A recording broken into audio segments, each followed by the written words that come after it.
इस लेक्चर में हम अफ्रीकन एलिफेंट्स और एशियन एलिफेंट्स के बारे में डिटेल से डिस्कस करेंगे और इनके बीच में डिफरेंस देखेंगे। अभी रिसेंटली न्यूज़ में क्यों है? क्योंकि आईयूसीएन क्या है? International union for conservation of nature, एक एनजीओ जी है। इसके बारे में हमने पढ़ा हुआ है पहले भी। इसने अभी अफ्रीकन एलिफेंट की पहले एक ही कैटेगरी हुआ करती थी, वन कैटेगरी माना जाता था, लेकिन इसे दो कैटेगरी में डिवाइड कर दिया है। एक अफ्रीकन फॉरेस्ट एलिफेंट और एक African savanna elephant. Savanna elephant को बुश एलिफेंट के नाम से भी जाना जाता है। और ये दोनों कैटेगरी को अलग अलग लिस्ट में डाल दिया है। अफ्रीकन फॉरेस्ट लिस्ट को डाल दिया है, इसमें लिस्ट कर दिया मतलब क्रिटिकली एंडेंजर्ड कैटेगरी में अफ्रीकन फॉरेस्ट को, और सवाना या बुश एलिफेंट को डाल दिया एंडेंजर्ड कैटेगरी में। ये आयुसेन की लिस्ट में है, तो ये आपको याद रखना है।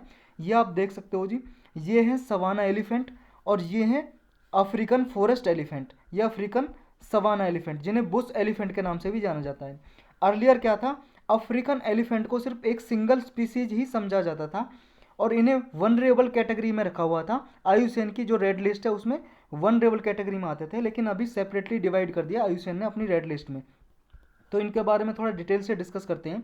अफ्रीकन एलिफेंट है जी, ये पूरे अर्थ पे लार्जेस्ट एलिफेंट है जी, मतलब लार्जेस्ट लैंड एनिमल है। जितना भी जमीन पे पृथ्वी पे एनिमल्स रहते हैं, जंगली जानवर पाए जाते हैं जी, अफ्रीकन एलिफेंट उनमें सबसे बड़ा है। यानी कि एशियन एलिफेंट है जो अफ्रीकन एलिफेंट से स्मॉल है, छोटा है। और ये देखो यहाँ पे लिखा है जो slightly larger than Asian elephant, जो अफ्रीकन एलिफेंट है एशियन एलिफेंट से भी बड़ा है, लार्जर है। इसके और भी डिफरेंस होते हैं जी अफ्रीकन और एशियन के। अफ्रीकन एलिफेंट में क्या होता है? टू फिंगर लाइक फीचर्स होते हैं on the end of their trunk. Trunk का मतलब है जी इनका सूंड जो होता है, ये सूंड दिखाई दे रहा है, इनके सूंड पे दो फिंगर लाइक फीचर होते हैं। और एशियन एलिफेंट पे ये सिंगल होता है। ये आप फिगर में देखो जी, ये है एशियन एलिफेंट। इसके जो सूंड में एक ही देखो यहाँ पे आपको होल दिखाई दे रहा होगा, छिद्र दिखाई दे रहा होगा। और इसके देखो जो अफ्रीकन एलिफेंट है, ये अफ्रीकन एलिफेंट है, हमने ऊपर देखा, बस इसका सूंड देख लो आप। इसमें दो फिंगर लाइक फीचर है ना, दो होल दिखाई दे रहे हैं, छिद्र दिखाई दे रहे हैं। लेकिन ये जो एशियन एलिफेंट है इसमें सिंगल होता है। और ये जो एशियन है स्मॉलर होता है अफ्रीकन एलिफेंट से, अफ्रीकन लार्जर होता है।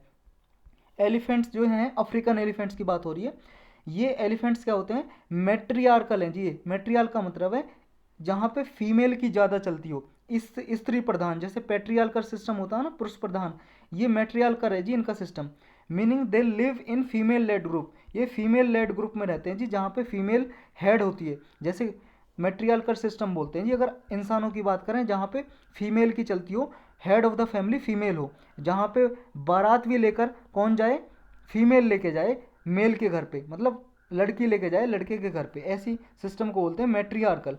लेकिन ऐसा कुछ नहीं है, इनमें बारात लेके नहीं जाते, बस ऐसा है कि फीमेल क्या होती है? लेड करती है ग्रुप को। जब भी कोई चलते हैं कहीं पे जाते हैं तो फीमेल लेड ग्रुप होता है इनका, एलिफेंट्स का मैट्रियार्कल सिस्टम है, ये याद रखना है। ये मोस्ट इंपॉर्टेंट पॉइंट है, मैट्रियार्कल, स्त्री प्रधान, फीमेल जहाँ पे मेन होता है। अफ्रीकन एलिफेंट एक की स्टोन स्पीसीज है जी। की स्टोन स्पीसीज का मतलब है अगर ये स्पीसीज नहीं रहेगा तो क्या होगा? यहाँ पे और सारे जो एनिमल्स वगैरह हैं उनको खतरा हो सकता है, डेंजर हो सकता है। तो एक तरह से वहाँ की बायोडाइवर्सिटी को बचाने के लिए, जैव विविधता को कंजर्व करने के लिए की स्टोन स्पीसीज की इंपॉर्टेंस बहुत ज़्यादा होती है। और इसलिए अफ्रीकन एलिफेंट्स को इकोसिस्टम इंजीनियर्स भी बोला जाता है। इकोसिस्टम इंजीनियर, इकोसिस्टम का क्या मतलब होता है जी? इकोसिस्टम का मतलब है interaction between biotic and abiotic. ये बायोटिक और एबायोटिक का क्या मतलब है? इंटरेक्शन का मतलब है जी दोनों के बीच में कनेक्टिविटी, बायोटिक एलिमेंट और एबायोटिक। बायोटिक का मतलब है जी जीव जंतु, प्लांट हो गए, ट्रीज हो गए, एनिमल्स हो गए। और एबायोटिक का मतलब है जी, एबायोटिक मतलब जैसे वाटर हो गया जी, आपका एयर हो गई, तो इनके बीच में इंटरेक्शन होता है जी जीव जंतु और वाटर पानी के, तभी तो क्या है बायोडाइवर्सिटी मेंटेन रह पाती है। जब भी तो जीव विविधता मेंटेन है इनकी वजह से, इंटरेक्शन की वजह से ही, तो उसे बोलते हैं इकोसिस्टम। अब एलिफेंट्स जी, इनमें सबसे ज़्यादा जो एनी अदर मैमल्स होते हैं, मैमल्स क्या होते हैं जी हम कई बार डिस्कस कर चुके हैं। मैमल्स होते हैं जी ऐसी कैटेगरी जैसे जिनके मैमल्स बोलते हैं, हिंदी में बोलते हैं स्तनधारी जीव, स्तनधारी जीव मैमल्स को। इनके कई कैटेगरी होती है जी, मतलब इन्हें कई क्राइटेरिया पे डिफाइन करते हैं। नंबर एक, जैसे वो उनका क्या है जी? इनवर्टेब्रेट हो, जो इनवर्टेब्रेट का क्या मतलब होता है? स्पाइनल कोड हो। इनवर्टेब्रेट मतलब स्पाइनल कोड हो उनके पास, मतलब रीढ़ की हड्डी हो जी उनके पास, स्पाइनल कोड। दूसरा, दूसरी क्राइटेरिया जी वार्म ब्लडिड हो, उनका खून है जी जो गर्म होना चाहिए, वार्म ब्लडिड होना चाहिए। तीसरा क्राइटेरिया है जी वो बेबी प्रोड्यूस करते हो, अंडे ना देते हो जी, डायरेक्ट बच्चे देते हो, बेबी प्रोड्यूस करते हो। नेक्स्ट क्राइटेरिया जी उनका क्या है कि वो मिल्क भी प्रोड्यूस करते हो, अगर बेबी प्रोड्यूस करते हैं अपने बच्चों को दूध भी पिलाते हो। जैसे जी अगर ह्यूमंस की बात करें वो मैमल से बिल्कुल, हाँ मैमल से चारों कैटेगरी होती हैं। इन्वर्टेब्रेट हैं जी, रीढ़ की हड्डी भी है, गर्म खून भी है, बेबी भी प्रोड्यूस करते हैं, अंडे से थोड़ी ना निकलते हैं इंसान, बच्चे होते हैं डायरेक्ट। और मिल्क भी प्रोड्यूस, अपनी माता जो होती हैं बच्चों को दूध भी पिलाती हैं। तो ये सारी कैटेगरी, जैसे डॉग भी एक जी क्या है, डॉग भी है मैमल्स। और जैसे मुर्गी होगी जी हैन, वो नहीं है मैमल्स, क्योंकि अंडे देती है ना, अंडों से बच्चे निकलते हैं और उन्हें अपने बच्चों को दूध भी नहीं पिलाती। तो ये मैमल्स जितने भी हैं उन मैमल्स में सबसे लार्जेस्ट ये एक तो एनिमल्स है जी एलिफेंट। और इसकी जो प्रेगनेंसी होती है जी लॉन्गर होती है। जो फीमेल एलिफेंट होता है ना, फीमेल एलिफेंट, उसकी जो गर्भ से रहती है सबसे ज़्यादा टाइम का होता है, लगभग 22 मंथ्स तक प्रेग्नेंट रहती है, उसके बाद बेबी प्रोड्यूस करती है। और इसका जो सबसे ज़्यादा डेंजर हो रहा है जी, खतरा हो रहा है, वो पोचिंग की वजह से है जी। उसकी वजह से इसकी, पोचिंग का मतलब है जी हंटिंग, शिकार करना, उसकी वजह से इसकी पॉपुलेशन घटती जा रही है। ये 2 स्पीसीज होते हैं जी अफ्रीकन, हमने पढ़ा जैसे एलिफेंट, जो एक तो फॉरेस्ट एलिफेंट हो गया, अफ्रीकन फॉरेस्ट एलिफेंट, एक सवाना। इनमें सवाना एलिफेंट जी लार्जर होता है अब फॉरेस्ट एलिफेंट से। जो अफ्रीकन फॉरेस्ट एलिफेंट है उससे बड़ा होता है सवाना एलिफेंट। अब इनके बारे में एक एक करके थोड़ा डिटेल से देखते हैं। अफ्रीकन सवाना एलिफेंट का साइंटिफिक नेम क्या है? लोक्सोडोंटा अफ्रीकाना। ये याद भी ना हो तो कोई ज़रूरी नहीं है। इनकी ये याद रखना है कि पॉपुलेशन डिक्लाइन हो रही है, लास्ट 50 ईयर्स में लगभग 60% तक पॉपुलेशन ड्रॉप हो गई है, मतलब घट गई है। और इसकी आयुसियन कैटेगरी हम देख चुके हैं, एंडेंजर्ड है।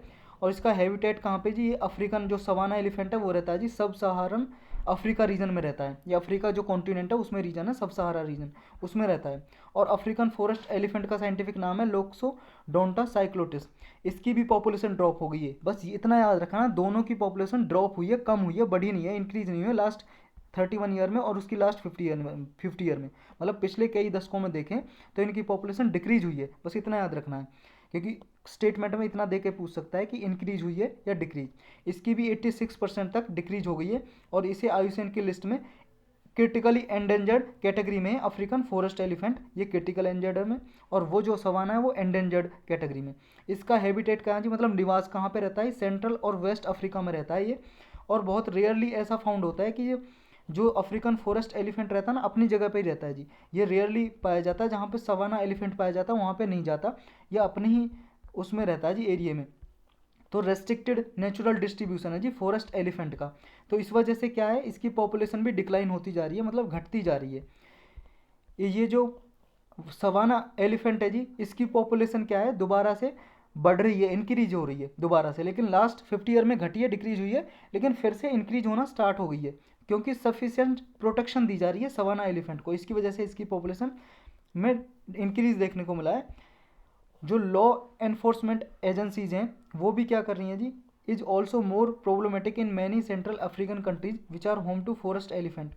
जो लॉ इन्फोर्समेंट एजेंसी है जी उनकी वजह से भी क्या है, जो फॉरेस्ट एलिफेंट है, अफ्रीकन फॉरेस्ट एलिफेंट, तो ये मैनी सेंट्रल अफ्रीकन कंट्रीज़ में प्रॉब्लमेटिक हो रहा है जी उनको भी, इनको होम की वजह से। जो अफ्रीकन एलिफेंट का जो हैबिटेट है ना फॉरेस्ट एलिफेंट का, तो उनमें प्रॉब्लम होने के कारण, पोचिंग होने के कारण इनको भी मतलब परेशानी हो रही है। अब इसके थ्रेट क्या है जी, मतलब खतरा किस किस चीज़ से जी इनको, मतलब जो इनकी पॉपुलेशन घटती जा रही है। एक तो इनकी पोचिंग होती है जी, हमने देखा अभी हंटिंग होती है, जिसकी वजह से इलीगल आइवरी ट्रेड होता है। आइवरी बोलते हैं जी, इसके जो दांत होते हैं ना एलिफेंट के जो निकले होते हैं, ये दो सींग टाइप के दांत, ये इनको बोलते हैं, टीथ जो होते हैं इसके, इनको बोलते हैं आइवरी। इनकी इलीगल अवैध ट्रेड होती है, व्यापार होता है जी, ट्रेड होती है इनकी इलीगल ट्रेड। रीजन क्या है जी, रीजन एक तो करप्शन है जी और एक पॉवर्टी है, मतलब गरीबी और भ्रष्टाचार है। उसकी वजह से क्या है, इनकी पोचिंग होती है जी, क्योंकि इन्हें बेचते हैं और अपनी लाइवलीहुड चलाते हैं, पैसा मिलता है इनको, मनी मिलती है जी, चलाते हैं अपने लाइवलीहुड को। तो इसलिए इसको अगर रिड्यूस करना तो पोचिंग को अगर रिड्यूस करना है, मगर हंटिंग को, मतलब इनका शिकार ना हो, तो पॉवर्टी और करप्शन को मिटाना पड़ेगा जी।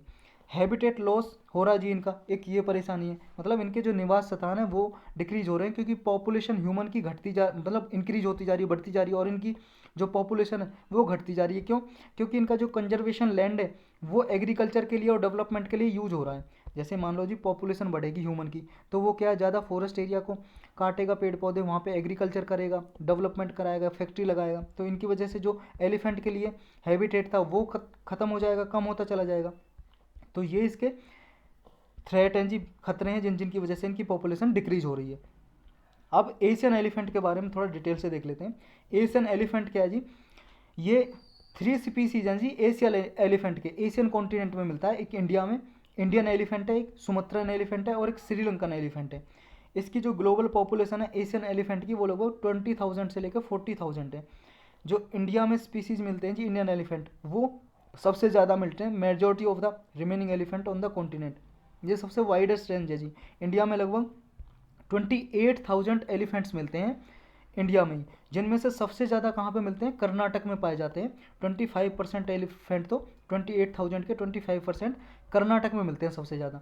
ये इस बार यूपीएससी ने 2020 में पूछा भी था प्रीलिम में, सबसे ज़्यादा एलिफेंट कहाँ पे मिलते हैं, तो कर्नाटक में मिलते हैं।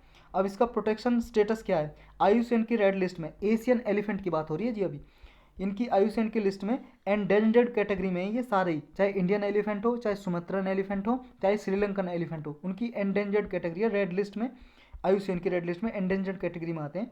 साइट्स की लिस्ट में आते हैं जी अपेंडिक्स 1 में। और जो हमारा वाइल्ड लाइफ प्रोटेक्शन एक्ट है 1972 का, उसमें शेड्यूल 1 में आते हैं। इसकी 6 शेड्यूल है जी, 6 लिस्ट है, 1 2 3 4 5 6, शेड्यूल 1 में आते हैं ये। मतलब इन्हें हाईएस्ट प्रोटेक्शन दी जाती है, इनका संरक्षण के लिए हाईएस्ट मतलब स्टेप लिए जाते हैं, मेजर्स लिए जाते हैं। तो इस लेक्चर में सिर्फ इतना ही।